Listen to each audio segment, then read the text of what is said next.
I'm Greg Hunter. Welcome to USAWatchdog.com. My next guest is an analyst, a trader, a financial writer, and a few years ago I've had him on periodically, fairly regular guest, a smart guy. He's had a website for years, and I interview him about financial stuff because he's a bright guy. And years ago, when people think, "Oh man, the 10-year Treasury is going to go up, it's going to be 3 or 4%, it's going to kill the economy," he was like, "No, interest rates are going to go down." This is a few years ago. That the trend is going to go down. And what's the 10-year Treasury now? 0.6%, a little more than a 0.5%. Rick Ackerman of rickackerman.com, famous for Rick's Picks. Rick, thank you for joining us today on USAWatchdog.com. Thanks for inviting me on, and thanks for the kind words, Greg. Interest rates still going to go down from here. We're going to get 0.25 from here and in the cartoon network that we call a financial system. Pretty amazing, but yes, if interest rates are discounting in some ways the cost of doing business, the cost is sliding, and I see lower rates. How far will they go, and will they go negative? Well, I think we're going to find you can't really call it a market rate with the Federal Reserve in there buying up everything the Treasury can print, but I think that we'll have lower rates until at some point in the future people start sniffing out a hyperinflation. And I've been a deflationist for a lot of years, and I still am. I think we have to cross the valley of deflation, but somewhere out there is a hyperinflation, and it won't take high interest rates to do it, because we'll be dealing with a real burden of debt that's going to be crushing no matter where rates are, even if they're fixed at 2%. Wow. I know this whole thing about bailing out the states. I mean, that's the next big thing coming up. Nancy Pelosi's, we're going to bail out the blue states. Whoa. I mean, everybody who's in a state that is solvent, who didn't do all the crazy policies that the Democrats that run these states do. That's what we're talking about here. Buying votes, sanctuary cities, many of them are in blue states, and they're buying buying votes with pensions and all the stuff they're promising that they can't deliver on. And yet everybody else in the country have to bail them out. I mean, is that going to be, is everybody going to want to bail out? Now, every state in the union going to say, I want my bailout money too. We shouldn't just have Democrat states being bailed out. I mean, how's that going to work out? What's your thought about Mitch McConnell saying they can file bankruptcy? Ooh. And they jumped all over him, not only Pelosi and the Democrats, but the press. But when you think about it, the states are going to have to sort things out for themselves. If you say, well, the federal government's going to bail everybody out, I never use the word government to understand it. Use the word taxpayers.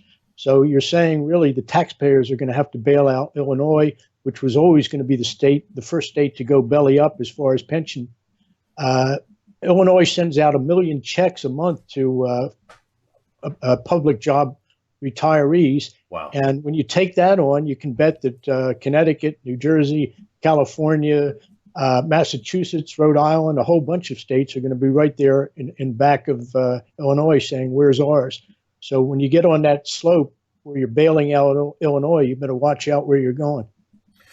But they really, I mean, they can't bail out, and we're talking not hundreds of billions, but likely trillions of dollars in deficits, and it's not just the pensions, right? Well, that's sort of the fall line between the hyperinflation, real hyperinflation, and asset inflation and deflation. So far, the Fed has been great at inflating paper. They can make the stock market go up. They can make bond prices go up. They can make real estate go up. But when you deal with essentially let's not call it inflation, let's call it a counter move, a counter inflation, when you're sending out checks to employees. And another thing, which I would put in the category of real bailout, would be when the mortgage market starts to fall. We haven't gotten to that yet, really, because there's not much, there are not many transactions happening in real estate. But when they do, I think everything's going to open about 25% lower. And there, we're bailing out just fine. The Federal Reserve is managing the markets so that all the paper assets are staying afloat. But when real assets start to sink, like real estate, what are you going to do? You're going to send the mortgage checks out on behalf of homeowners to the lenders? Wow. Well, they're already talking that 30% of the mortgages could be underwater by the summer. 30%. I Yeah, mean, it's then there's no transactions happening really in the real estate market. I mean, that's housing prices are sinking. yeah, Um, and you'd have to be crazy to think real estate's going to open up and start trading again at the prices that prevailed in February. And the reason I say 25% haircut from the get-go is that we're going to have to deal with a lot of speculative excesses in real estate. Number one, you've got the Airbnb piece of it. And I've seen editorials that say, oh, it's just small potatoes. But we know that small potatoes can cause problems with some non-bank lenders, and all of a sudden you've got a systemic problem. So we've got a lot of Airbnb real estate moguls out there who are in real estate up to their ears, and obviously at the margin they're insolvent. But at a much bigger level, over the last 4 to 5 years, you've had a trend where a lot of private equity money was going into real estate speculatively to either buy homes or even build them just to rent. And of course, nothing says, bottom line, why would they do that? Well, they are essentially servicing a market that can't afford to buy a home. First-time buyers are shut out. So these private equity companies came in and they bought up a lot of homes to rent them out. And I know just firsthand, a friend of mine worked for one of these companies. They sent him to Denver. They said, just buy everything. They gave him essentially a blank checkbook. And they said they didn't care what it cost. And he told me these guys have never been in real estate before. So they were among the forces that were pushing Denver real estate into a parabola over the last few years. So a lot of those buyers didn't care what they paid. And of course, that works fine as long as the renters are okay. But we know that the renters, particularly to the extent that they couldn't afford homes, are going to be a real problem for these private equity rentiers. so so right here and now, you're basically forecasting. You're forecasting real estate to get a pretty big haircut. Yeah, I would say minimum will be down 25%, which will bring us close to the 2008, 2007 experience where real estate on average across the country lost about 33% of its value. And I've felt for a long time, I've been writing for 20 years that real estate would decrease in value by about 70%, with maybe a 90% drop in second homes in the vacation market. So from the point of down a little more than 30% 10 years ago, we've come back and everything is about where it was or even higher. And so I think we're going to do the whole 70 this next time. But just for the reasons that we had a lot of So it speculative was 70. fraud. You think real estate will be down in this cycle as much as 70%?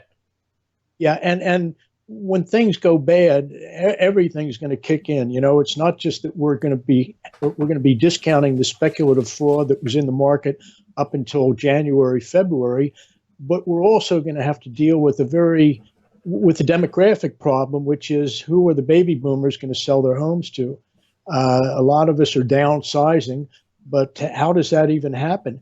And one of the reasons that real estate prices remain pretty firm over the last few years is that a lot of us looked and thought, well, we're living in the home and everything's fine.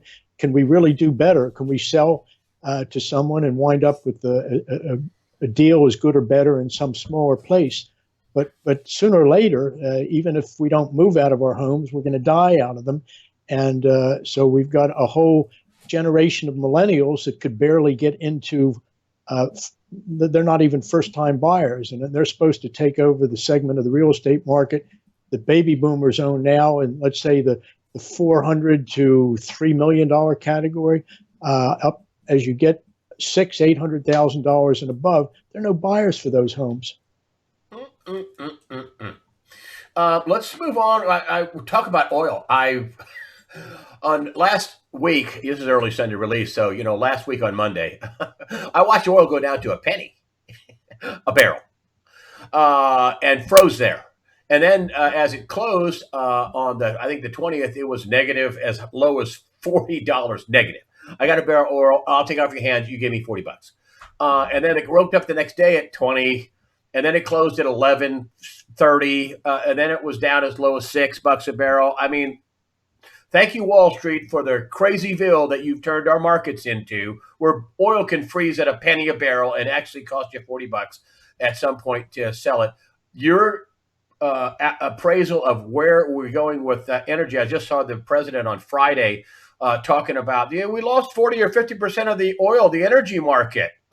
I mean, where are we with oil? Is it, we're going to get back to $60 a barrel anytime soon, or are we going to get back to $10 a barrel?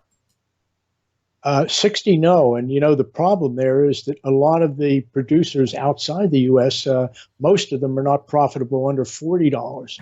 So you've got a real problem. And, when the president talks about this problem in the oil patch, and even backs collusion by some of the Texas producers with who knows, with Russia and Saudi Arabia for name two, but he doesn't really say why we should be helping out the big oil companies.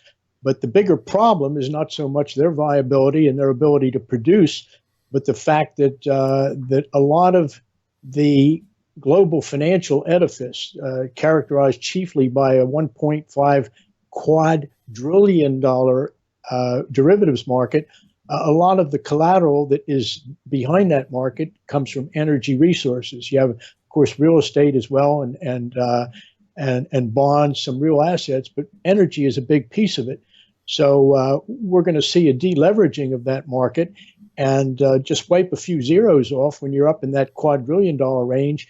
You see that deflation is possible, even as the central banks are trying to pump out money for day-to-day stimulus. You're in the, so you think that we're in a massive debt destruction realm, even with all, I mean, Martin Armstrong, I just had him on. Martin Armstrong said, yes, they're printing trillions of dollars, yes, but the destruction of capital on the other side is 20 to 30 times that. So you're saying that the capital destruction, shave a few zeros off this 1.5 quadrillion market, you're saying the capital destruction is going to lead to more deflation, debt destruction, asset destruction, capital destruction. Am I getting that right? Yeah, I think it's happening on a scale that really dwarfs whatever stimulus you could contemplate. Someone sent me a column written by a fellow named Ayers. He's an Australian, and his bailout number was $100 trillion, and he made a pretty logical case by taking the money base, what the Fed puts out there, and the way that expands as money supply. And he was talking about bailouts occurring at each level of the economy, from the growers or the resource producers, the miners, to the finished product. And at each step of the way, the same money changes hands, and at the different levels, the wholesaler takes a cut, the retailer takes a cut, and so on and so forth. But he points out that to do a proper bailout, the Fed has to step in and essentially bail out each level of that chain with separate money.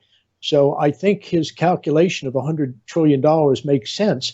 But even then, when you compare that $100 trillion, and that's assuming they can put all that money out there in some shape or form digitally, assuming they can do it, you've still got what I mentioned earlier, the implosion of that $250 billion derivatives market. It exists, not even if it's all air, even if it's all smoke and mirrors, it still exists to the extent that in the whole daisy chain there are people each step of the way, they're business entities that are counting on other entities to be solvent and to be able to, a lot of shorter term paper within that market continues to roll, but it doesn't have to be that way. So you've got a deleveraging in a market that is at least 5 times the size of the global economy in real goods and services. And if you take the high end of notional estimates of derivatives, you wind up with something like $1.5 quadrillion. The question is, well, why do we need a $1.5 quadrillion bank to finance a global business amounting to no more than $100 trillion? And the answer is because obviously the business in the world The main business is not so much goods and services and getting your hands dirty; it's shuffling paper. And so normal people like me can understand. So let's say this 1.5 trillion dollar deleveraging happens. Okay, what's it look like to me when I walk down the street and drive downtown and go to a mall and do whatever? What does that look like? When 1.5 quadrillion dollars deleverages significantly. Well, I think we're in a state of barter at that point. Whoa, Um, who? Stop. What? Money's no good. no, actually, I think money will be good, not great, but good enough is what I would say. I always tell my own subscribers keep a shoebox full of tens, twenties, fifties, and hundreds around because gold is obviously going to have it's going to hold its own come hell or high water. But when you go to the service station or 7-Eleven, they're only going to understand dollars and fives and Yeah. tens or twenties, not ingots of silver. So I think that money will still have value, and oddly enough, real cash money that you get, fives and $10 bills and things, will have relative scarcity that they've never had as we've sort of come through an era of digital money. So it's going to be relatively scarce, and that's going to tend to boost the recognition factor is going to be there, and that's why I say keep some real money around. I read somewhere some guy bought $1 million worth of nickels, those little coins that you try to get rid of in your change, and according to his accounting, the nickel's melt value is 80% of face value. So at worst, you're going to have that nickel to spend, and but even if you need it for melt value, you're still getting 80%. So it's a good. If what he says is true, you may want to keep bags of nickels around because at this point they're more available than junk silver. But let's go back to the barter comment.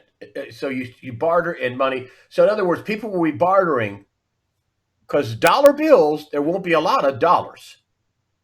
Right. So Right. I mean, when you think, what do we use? paper dollars. What do we use to buy stuff now? It's either credit cards or real cash. That's it, pretty much. And if we have a deleveraging of the derivatives market and the daisy chain, all the clearing relationships that are intrinsic to that market are the same thing that support the credit card market, which is at the practical level, you go to an ATM, you put your card in the machine, and it spits out money.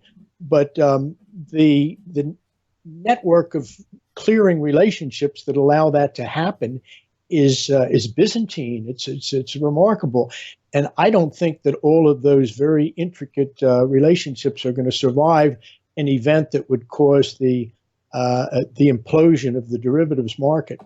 So it leaves you really with cash and barter. I hate to say it, but I think we're going to get there at some point. What's your timeline? There's no realistic timeline because I don't see a good logical reason why it couldn't happen tomorrow. Some little accident, you never really, you don't know. Nobody knew that the coronavirus was coming along. So as far as the timeline, I think the event itself will be precipitous. It will happen very quickly, and that the net effect will be deflationary. I've always been sort of hooked to the deflationary scenario in part because I know that the mortgage lenders are not going to let homeowners slip the noose. They're not going to. The homeowners are not going to be able to peel a few $100,000 bills from their hyperinflated wallets and say, "Here, this settles us up." So that's not going to happen, and that's why I still believe that we're going to have a deflationary abyss to cross before we get to the hyperinflation of the mind, where people realize that the government's commitment, the government's obligation to either go bankrupt, to default on Treasury paper or not, is the crux of the hyperinflation argument. And yes, at that point, I have to acknowledge the Fed can print money without limit, and they may have to. So a lot of people think because you are this deflation guy that you don't like gold, but so contraire. I've even Nenner says, listen, a lot of people think that gold does good in inflation, but it does actually better in deflation.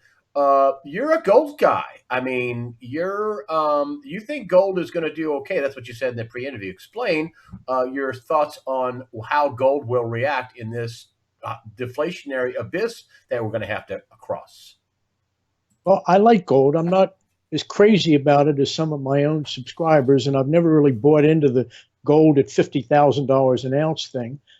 If that were happening, the point I make is you better be able to slick talk some farmer into selling you something that's really valuable and useful, namely farmland, for your handful of Krugerrands or maple leafs. However, I've never doubted that gold would hold its purchasing power relative to all other classes of assets.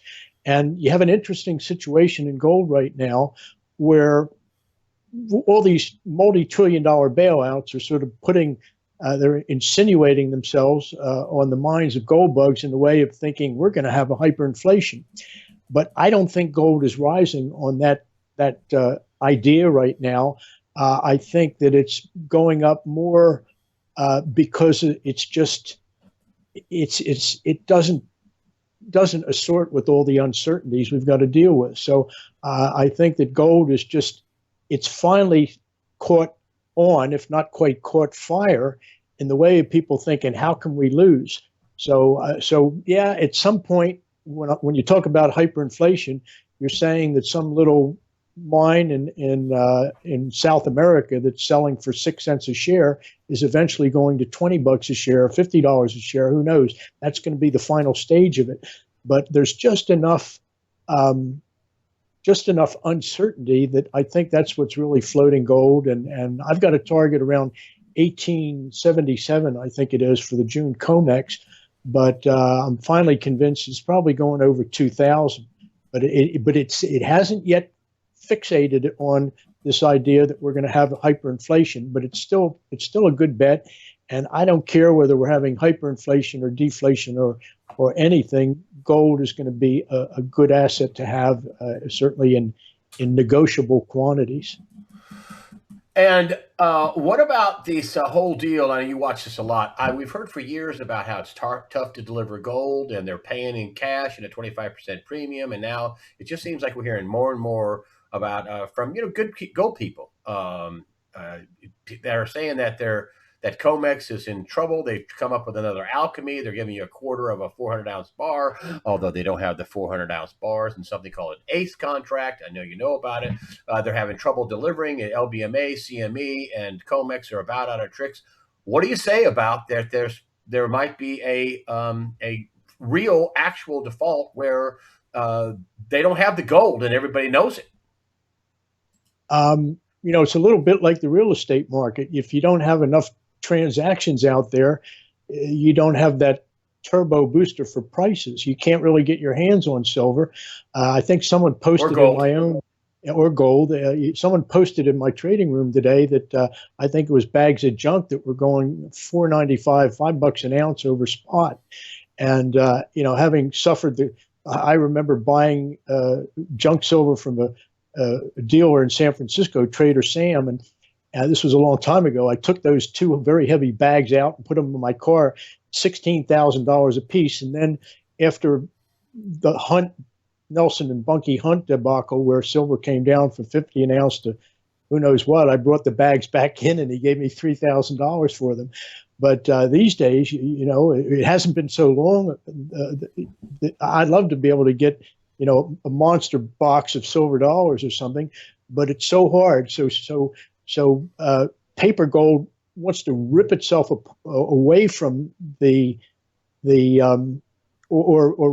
physical really wants to rip itself away from this, the drag of paper gold and silver, and it will. So I don't see much downside right now in certainly in physical, but also in the many paper ways that you can own gold and silver.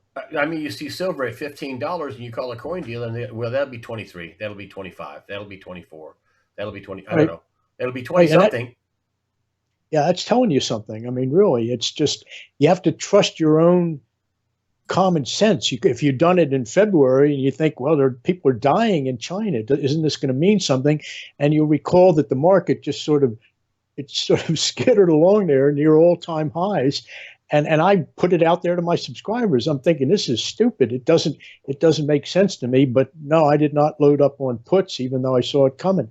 So I think bullion represents the same opportunity now. You're thinking, what is wrong? Why is silver just sitting there, lagging gold for sure? Gold's had a nice move, but silver's sort of sitting in the dumps.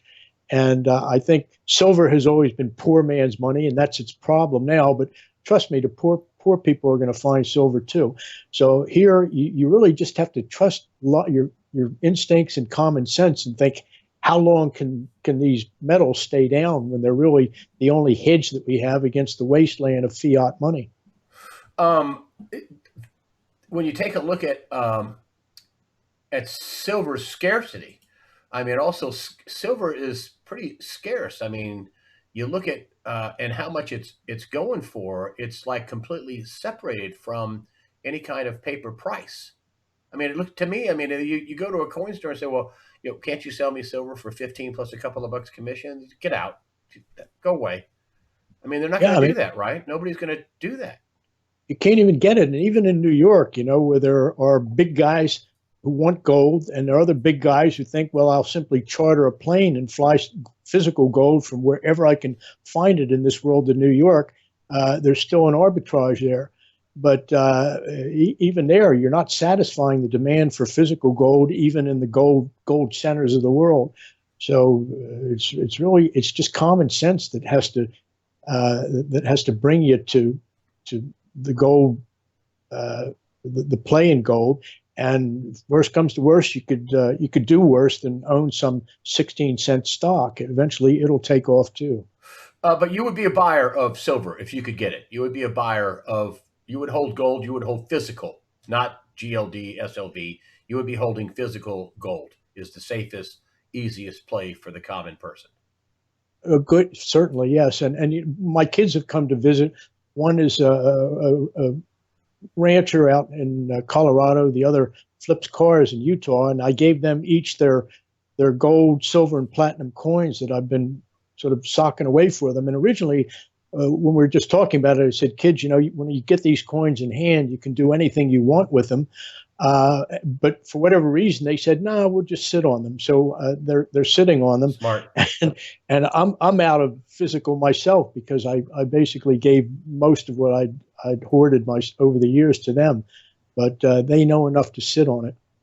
Good deal. Unemployment. We're up to 26.4 million people in a stunningly short amount of time, a little less than 6 weeks. In the Great Depression, we had 12 million people, and it took 3 years, just about, to get to 12 million unemployed people, because the percentage of the population of America is at 88, 90,000, 90 million people in America. Now we have 300 plus million people, but I digress. 26 million people unemployed, and it's going lower. You're talking about not just demand destruction, but job destruction. A lot of these jobs aren't coming back. I know they're talking about bringing jobs back to China, particularly in the pharmaceutical industry, and other industries. China's, listen, the king has no clothes. They're a totalitarian communist regime, and when the money gets cut off, as it has, you're going to see a bunch of onerous stuff, which you've already seen. You have a plan that you think will work in America, not only just bringing jobs back from China, but some type of a works project like FDR. Well, I didn't think of this myself, Greg, and it's a friend of mine who did that really makes it so appealing. He's, let's say, a man of the left, and we almost sort of come full circle as far as our political views. But he said this is something that absolutely can't miss. It's something that the left would love, the right would love, and it's a question of who gets there first politically. But the idea would be to create a national service corps. And this would be along the lines of the WPA and the Civilian Conservation Corps of the 1930s. This was a great idea.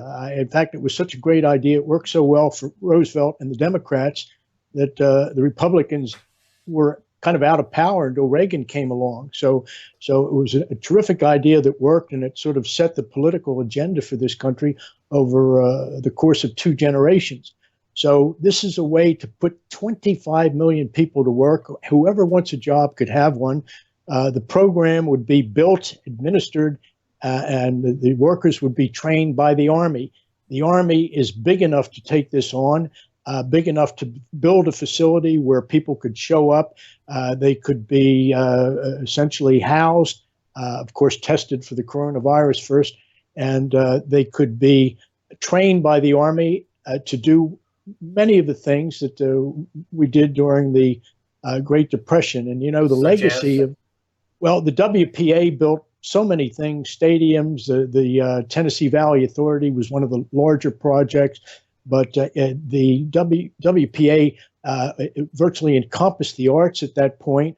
The Civilian Conservation Corps was all male. They were younger men, and I think that's going to be a particularly good model here, because we're going to get into a period over the summer where some of these the unemployment benefits will be running out. This is a good time to get this program ready to go, to train kids in the city, really, but it could be anybody. We could be, the Army can train lawyers, accountants, construction engineers, you name it. They have the expertise to do that. And in a way, it would be, everybody's talking about infrastructure.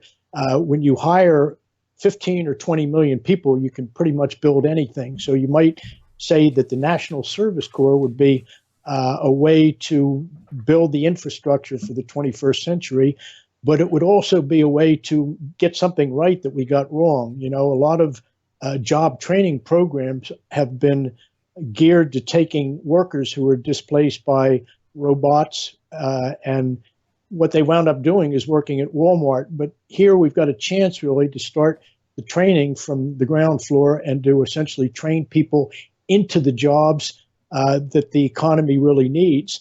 And the unions don't have to get upset about this, because I think you could have a parallel wage structure. Union wages would continue to obtain for jobs that occur in public contracts and in the private sector. But as this job training corps eventually trains people up to the level where they're making salaries of $20 or $25 or more an hour, then the unions could ease up a little bit, or let's say the wage rate within the union wage structure could float higher. So I think the unions would see it as a winner to the extent that it creates jobs, brings the economy back to life, and even at the supervisor level, the accountants and the engineers are doing the training. It's a program where maybe they take a cut in pay, but it would be for the opportunity to have 2 or 3 times as much work as they might be having if we let the economy attempt to grow itself back. So it would be a boot camp for everyone that needs a job. The Army probably has vacant structures at its disposal now that could house a great many of these workers. And I just see it as win-win for everybody. It's a way really to take the bailout money is just going into bank accounts, and you know, everybody who gets the money must sense that it's not going to be much of a stimulus. It might keep people's landlords solvent for an extra 3 months, but I think the money in the bank accounts thing is just we're just barely holding deflation at bay. But if you take the money and simply put it into this, what I'm calling a National Service Corps, it could do amazing things for us. And to give you an idea of the dollars, the WPA was started in 1935 with $4.9 billion. Now, if you take that at current dollars, that's $92 billion. And when you think of what we got for our money out of the WPA, you begin to understand how there's no reason to blow trillions of dollars willy-nilly on stimulus when we can put it into a jobs program that can employ virtually everybody who wants a job. It can keep the cities quiet this summer. It can rebuild America's infrastructure, and it can go at a jobs training program that is finally going to get people who haven't gotten trained up to the level of jobs that this country really needs to be a world leader. It can bring them into the training loop in that way. So I don't know who could possibly object to jobs training? Even if President Trump proposed it, what could someone like Nancy Pelosi say against it?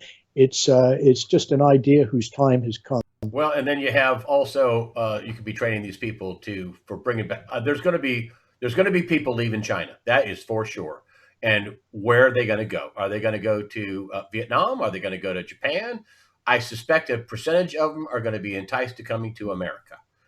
There's going to be a lot of jobs coming out of China. We sent them over there over a couple, 2 or 3 decades. And I think a lot of that stuff's going to come back. I mean, you got lawsuits against China. You got bills in Congress to try to bring people back. You got just China's not going to be the same at all. China's never going to be the same.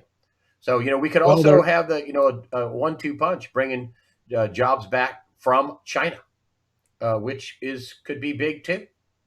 I like that as well, or more private industry taking over than a jobs program. But things could get so bad. I know what you're saying. Things could get so bad. What are you going to do? Pay people to sit around, or pay people to start building stuff and do things and things like that? And what's the lesser of two evils? So there you have it. Anyway, let's talk about your subscription. It's rickackerman.com. You've been around for a long time. I remember being at ABC in the early 2000s and mid 2000s, and you were on with your famous Rick's picks, and you're long continuously on the site. You've written a lot of stuff. You're a trader, an analyst, a writer, and you have people in your subscription service. Just talk about that for a bit. Well, Rick's Picks, I think, is more fun than it's ever been. We have 2 trading rooms, and the interesting thing is that a lot of people in those rooms use my hidden pivot method. So instead of having a Tower of Babel, we've got everybody on the same page technically, and a lot of good trading ideas in real time. There's a less formal discussion, less trading oriented, called in what I call the coffee house. And I'm not from the school of show me the P&L, and I'm not putting out 3 great trades a day. It's a place where you can come to learn, to do your own trading. And as I said, plenty of great ideas. I put out actionable touts each day that are in popular vehicles like gold, E-mini S&P, some of the ETFs. But the trading room is really the heart of it, and it draws great traders from all over the world. It's just a fun place to come and learn. So I do have a good trial offer for $1. All you have to do is go to rickackerman.com, and you'll be instantly able to access the trading room and the coffee house and everything else. So be sure to say hello if you get there. You think we're headed for you think we're already sliding into, or already headed for, a lot of people saying the greatest depression, that this is going to be called the greatest depression? I don't know who coined that first. I mean, Gerald Celente, I think, said that for a while ago. But anyway, do you think we're sliding into the greatest depression right now? It's going to be an interesting depression, because we have all the infrastructure of affluence. We've achieved a pinnacle of affluence, and the metaphor I've always used is riding to the soup kitchen on an $8,000 trail bike with all, graphite frame, all campy hardware, and all that. So we really, it's going to be. I only hope that it goes well, that we find some things to do. So we find things in each other's lives that make life worth going on without having all this stuff. So for sure, I think we're going to be in a period where living without all the good stuff is going to be the norm. But it is worrisome that when we went into the Depression of the 30s, that about 30% of the American workforce was involved in agriculture in one way or another. And in that way, you could say that we lived off the land. People were, let's say, more resourceful. The supply chain wasn't as complex as it is now. Things worked. They were simple. People fixed things.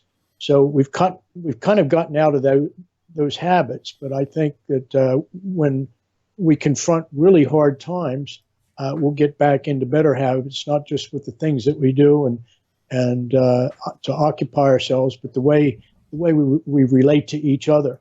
So there's really a hopeful side to economic distress, but I think we're most surely headed into a period of severe distress. A period of severe distress. Would you say a period of living without? Living without, yes. And again, I'm just hopeful that when we live without so many things that we're so accustomed to, that we find that we're not living without some things that are really intrinsic to human nature that are good, that we'll find things in each other to like.